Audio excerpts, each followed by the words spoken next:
ओम साई राम। जय श्री साई राम। आज रात्रि का साईं संदेश साईं बाबा बता रहे हैं अपने बच्चों को।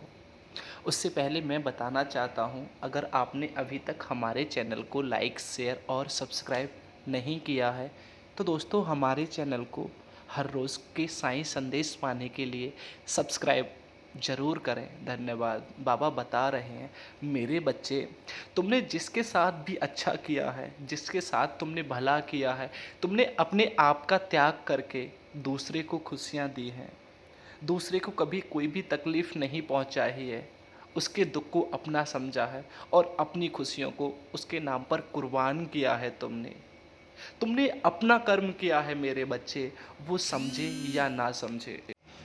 तुमने तो अच्छा किया है ना उसके साथ। अब उसने तुम्हारे साथ गलत किया है तो इसे उसकी सज़ा मैं दूंगा मेरे बच्चे। लेकिन तुम अपने राह से मत भटकना मेरे लाडले, क्योंकि मैं किसी किसी को ही अच्छे कर्म करने के लिए सौंपता हूँ। प्रत्येक इंसान को मैं कर्म करने के लिए अच्छे नहीं सौंपता हूँ, उसे अपनी भक्ति ज़रूर देता हूँ, लेकिन अपनी भक्ति से भटकाने के लिए कुछ ऐसे कार्य मैं उससे ज़रूर कराता हूँ। जैसे किसी का विश्वास तोड़वाना, किसी के साथ धोखा करना, किसी के साथ नाइंसाफ़ी करना, तो किसी के साथ दगा करना, मैं उससे ऐसे कई सारे कार्य करवाता हूँ। लेकिन वो लाखों में एक होता है जिसे मैं किसी की मदद के लिए चुनता हूँ, और मैंने तुम्हें मदद के लिए ही चुना है मेरे बच्चे।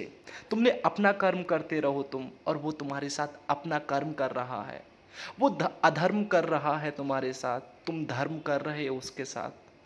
उसको उसके किए का फल मिलेगा, और तुमने जो किया है उसके साथ तुमको तुम्हारा फल मिलेगा मेरे बच्चे। जो लोग कहते हैं ना कि मेरे नसीब में इतने दुख क्यों लिख दिए हैं, यही कारण होता है मेरे बच्चे कि तुम आज जिस प्रकार किसी के साथ गलत कर रहे हो ना, तुमने पहले भी उसी प्रकार किसी के साथ गलत किया होगा, जो आज तुम्हें ये सब भोगने को तभी मिलता है मेरे बच्चों, जब हम किसी के साथ कुछ गलत करते हैं या हमारे कर्म खोटे होते हैं। अन्यथा हमें कोई भी भोगने को कार्य या हमें कोई गलत कर्म नहीं मिलते हैं। मैं तुम्हें एक बात और समझाना चाहता हूँ मेरे बच्चों, जिनको समझने के बाद तुम अपने कर्मों को सुधार सकते हो और एक नए जीवन की शुरुआत कर सकते हो। तुमसे जो भी हुआ है उसे भूल जाओ, क्योंकि उसको याद करोगे तुम तो तुम आने वाला अपना कल, अपना भविष्य बर्बाद करोगे मेरे बच्चों। क्योंकि अब जो हो गया है तुमसे वो पिछले कर्मों के अनुसार हुआ था, लेकिन आगे के जीवन को तो अच्छा करो ना। यही सोचना है तुम्हें कि मुझे किसी के साथ कभी गलत नहीं करना है। मैं जानता हूँ तुमने पहले भी किसी के साथ गलत नहीं किया था, ये सब तुम्हारे भाग्य में लिखा हुआ था मेरे बच्चे, और इसे नियति भी नहीं टाल सकती थी मेरे लाडले। क्योंकि मैं खुद चाह रहा था तुझसे यही करवाना, और मैंने करवाया भी। क्योंकि मैं जो करवाना चाहता हूँ ना, वो करवा के रहता हूँ, उसे उसी मोड़ पे ले आता हूँ मैं, उसके सामने ऐसी ही परिस्थितियाँ खड़ी कर देता हूँ मैं, उसे मजबूर कर देता हूँ मैं करने के लिए। जो भी कराता हूँ मैं ही कराता हूँ, और जो भी करता हूँ वो मैं ही करता हूँ मेरे बच्चों। इसलिए तुम अपने कर्मों को सुधारने की कोशिश करो। जब तुम अपने कर्मों को सुधारने की कोशिश करोगे, अच्छे कर्म करने के लिए मुझसे प्रार्थना करोगे, तो मैं तुम्हें उसी पथ की तरफ ले चलूँगा। मुझे भी लगेगा कि हाँ, तुम एक अच्छे कर्म करना चाहते हो, तो मैं तुमसे अच्छे कर्म कराऊंगा ना। अरे मुझसे बोलो तो सही आके एक बार, तुम्हें अच्छे कर्म करने हैं ना, मैं कराऊंगा। तुमसे गलती हुई है ना, मुझसे माफ़ी तो मांगो, लेकिन माफ़ी हृदय से मांगना। मैं तुम्हें माफ़ी कर दूंगा मेरे बच्चों, लेकिन किसी के दबाव से तुम कैसे भी माफ़ी मांगोगे मुझसे, किसी को दिखाने के लिए माफ़ी मांगोगे, मैं तुम्हें माफ़ कदापि नहीं करूँगा। मेरी बात को, इसको ध्यान रखना। तुम्हारे सामने परिस्थितियाँ एक नहीं हजार आएंगी, और जो उन परिस्थितियों को, जो विपरीत परिस्थिति हैं तुम्हारे, जो उनको पार करके जाता है, वही तो भक्ति होती है ना मेरे बच्चे। वही तो भक्ति की परीक्षाएं होती हैं, और वही तो सफल होता है ना भक्ति में। वो सफल नहीं होता भक्ति में जो भक्ति के साथ साथ किसी को धोखा, किसी के साथ गलत करता है। लेकिन आज तक तुम्हारे जीवन में यही लिखा हुआ था मेरे बच्चे, भविष्य में तुम्हारे कर्मों के अनुसार तुमसे ये सब होना था, और जो हो गया। लेकिन आगे तुम्हारा भविष्य मैं देख चुका हूँ मेरे लाडले। तुम्हारा भविष्य बहुत अच्छा है, और जल्दी ही तुम्हारी भक्ति सफल होने वाली है। जल्दी ही तुम्हारे दुखों का अंत होने वाला है। अपने आप को शांत रखने की कोशिश करो। तुम्हारे मन की जो बेचैनी है, जो तुमसे गलत कार्य हुए हैं, जिसके कारण तुम्हारे मन में जो बेचैनी है, उसको दूर करने की कोशिश करो। वो तुम्हारे गुरुदेव या तुम्हारे इष्ट देव के नाम के स्मरण से ही हो सकती है। अन्यथा इस दुनिया में ऐसा कोई नाम नहीं है मेरे बच्चे, सिवाय भगवान के, जो तुम्हारे मन में शांति ला सके। ईश्वर का नाम ही है जो हमारे तुम्हारे मन में शांति भर सकता है।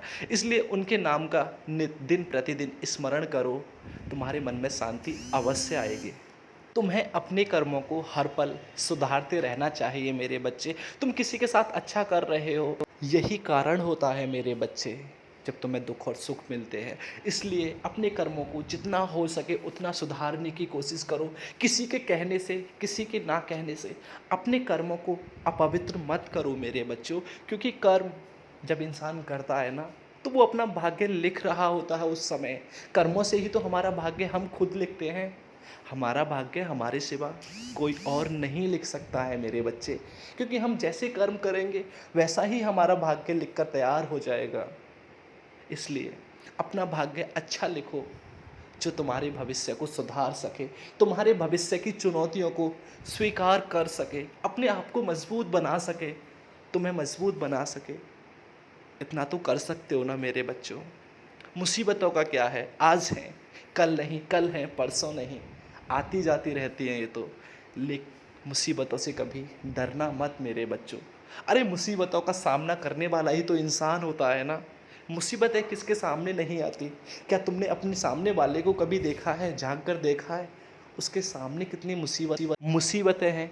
तुम्हारे पास रहने के लिए घर है ना मेरे बच्चे, तुम्हारे पास खाने के लिए अनाज है ना मेरे बच्चे, तुम्हारे पास पहनने के लिए वस्त्र है ना, तुम्हारे पास कर्म करने के लिए मस्तिष्क, भावनाओं को पैदा करने के लिए दिल दिया है ना मेरे बच्चों। और ये हर किसी के नसीब में नहीं होती है ना। किसी को तन नहीं मिला है, किसी को मन नहीं दिया है मैंने, किसी को घर नहीं दिया है, तो किसी को वस्त्र नहीं दिया है मैंने मेरे बच्चों। तुम वो खुश नसीब हो जिसे मैंने सब कुछ दिया है। फिर भी तुम हर रोज़ मुझसे शिकायत करते हो, आज मुझे ये नहीं मिला, कल मुझे वो नहीं मिला। जो जो मांगते हो वो हर एक चीज़ फिर से दे दूंगा मैं तुम्हें। लेकिन आज जो थोड़ा सा दुख है ना, उसके कारण अपने कर्मों को मत बिगाड़ना मेरे बच्चे। क्योंकि कर्म से ही भविष्य बनता है हमारा, कर्म से ही हमारा नसीब लिखा जाता है। और जब हम अच्छे कर्म करेंगे तो नसीब तो स्वतः ही हमारा अच्छा हो जाएगा। कोई हमारे साथ गलत कर रहा है, उसे करने दो, उसकी फितरत में है ये। लेकिन हमें उसके साथ अच्छा करना चाहिए ना। हमें किसी के भोलेपन का कभी फ़ायदा नहीं उठाना चाहिए, क्योंकि ईश्वर सब देखता है। ओम साईं राम।